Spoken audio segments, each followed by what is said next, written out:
Hello guys and welcome back to the channel. Commander Lendar here with another video on DC Legends, and today I'm bringing you the spotlight for a character that I should have done a long time ago, and that is Huntress, the Zealous Crusader.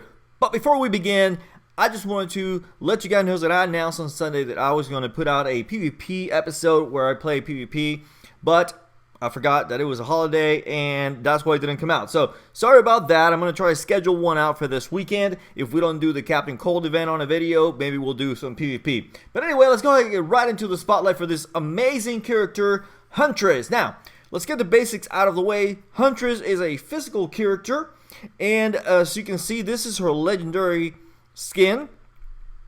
And I really like the legendary skin a whole lot better than her regular skin, in my opinion. It's quite the improvement. She gets more belts and she gets a better crossbow. Anyway, very good legendary skin. Let's take a short look at her bio. Helena Bertinelli grew up in a family of mobsters, but instead of taking over the family business, she now ruthlessly tries to tear it down. Her affiliations are birds of prey. Her power, she's an expert with a crossbow and in hand-to-hand combat. That's what HTH stands for. Now, let's take a look at her statistics very briefly, and not surprisingly, her highest stat is strength, which at max level it sits at 1,338, and again, not surprising because she is a damage dealer and she can deal huge numbers when it comes to damage.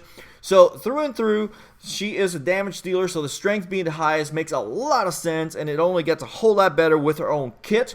Second is, surprisingly to me, I found out it was stamina, sitting at 1130 or 1130 at maximum. This is great because she has a nice cushion in her health while she gets those sweet evasion ups going, and we'll see that in the set and also as you look at the video footage that I'm going to be putting out in this video. Now, third, and this was very surprising to me, is intelligence, and it's high enough to actually withstand special damage, and as you can see is 1,110. In my Huntress, this obviously goes up when you take it to maximum level. So that is a very quick look at their basics. Now let's go ahead and get into her superpowers, because this is where she gets really nasty as a damage dealer. So first of all, we have Merciless Shot. This ability does damage to an enemy, and it has a 100% crit chance of maximum level to do a critical hit if the target is below 50% health. And as we know, a critical hit is increased. It has a 2x multiplier in this game, and some are higher. So that means that she's going to be doing a lot of damage with her basic attack, which is it has very high damage output to begin with. So this is going to just take it over the edge. So that's her first ability, her basic ability, which is an awesome basic ability. And now the first legendary upgrade. This one has two legendary upgrades. The first one, it adds 10% true damage to targets below 50% health. Now this is a really good upgrade, even though it should be left for the latter upgrades that you're going to take, because true damage is not affected by strength down, which means that is a 10% basic, just straight up damage increase. So that's very good, because again, it's not going to be affected by strength ups. Now, as I said, it should be left for the latter upgrades, and it should be fourth in my opinion. Now, the second leg for this ability, it applies heal immunity to targets below 50% health. Now, this is not bad, because again, if you're seeing, which we're not seeing that many Zatannas anymore in PvP, but when we were, you could keep the team, or keep her from keep a teammate or an enemy team, sorry, from getting healed with this ability. But again, it's very situational, so definitely best left for last. So let's go ahead and go on to her next ability, which is Bird of Prey. This is a buff move, and she gains 4 evasion ups, and she also gains an 80% chance to gain two speed ups, actually 3 stacks of speed up at max levels. Again, this is her bread and butter actually, because she lives and dies by those evasion ups. And of course, the speed ups just allow her to gain turn meter a lot faster. So this makes her nigh untouchable and increases her speed, allowing her to take more turns. Now, the legendary upgrade for this ability gives her a 35% turn meter, which again, it makes her just up deadlier faster. I mean, she's going to be taking so many turns thanks to the speed ups, and then when this comes off of cooldown, then you can use it again, and you'll be able to gain that 35% turn meter. Definitely the first upgrade, in my opinion, that you should get. But let's keep going because she gets even better. So her big hit ability, pun intended, is the big hit, and this is heavy damage to an enemy plus 115% extra damage if an enemy is dead. So let me explain how this works for those of you who do not use Huntress or haven't used her much. So when you kill an enemy on the enemy side of the team, she is going to gain conditional damage, which is going to take her heavy damage and is going to apply a 15% chance on top of that. If the enemy, so her damage is going to go through the roof. Now, when you take this to legendary, this ability gives her a 3 strength up if the target is killed. So let's kind of sum it up so far.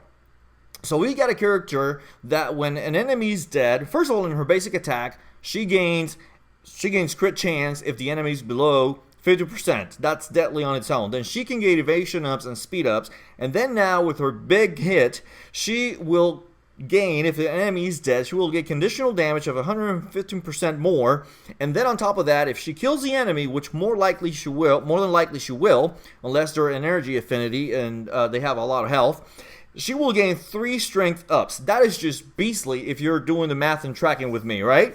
So let's go on to her passive ability, which again is, by the way, I'm sorry, let me go back to this one. The big hit, I would definitely recommend getting this one third. Now, her no rest, this is her passive ability, 100% chance to use Bird of Prey after killing an enemy. Obviously mine is a max level, so anytime you kill an enemy, you're going to be using Bird of Prey for free. So again, gaining evasion ups and gaining speed ups.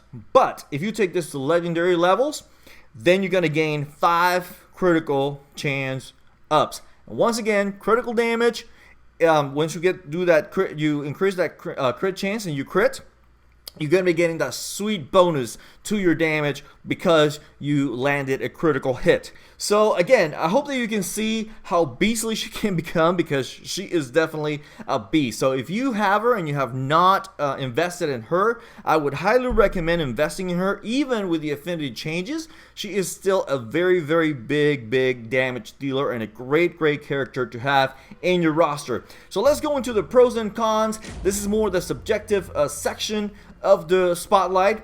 And the pros for this character, she is a somewhat easy character to farm. She has 7 nodes in PvE, and also she is in the PvP arena pack. Now, she recently got upgraded to rare character, so she doesn't drop as often as she used to, but she still drops quite often, at least for me. And on top of that, you can just farm her, so she's a very easy character to get, or somewhat easy character to get. As I said before, she is a great damage dealer with high survivability due to her evasion ups. She gets to the point where she is so ridiculously high in evasion that she is untouchable, and barely any attacks will be able to hit her. And here's the best part about Huntress, in my opinion, is that she fits almost every team. You'll be able to find a spot for her, because again, she's a character, she self-buffs, and she does high damage on her own, so she doesn't need other teammates to be able to shine. She can do that on her own, so you can pretty much put her in any team that you're needing a damage dealer. She will fit greatly. Now, some of the cons, and I will admit that I'm fishing here, so if I leave something out that you think is a con for her, let me know in the comment section below. But if the circumstances go wrong, and this can happen sometimes, she can be easily killed.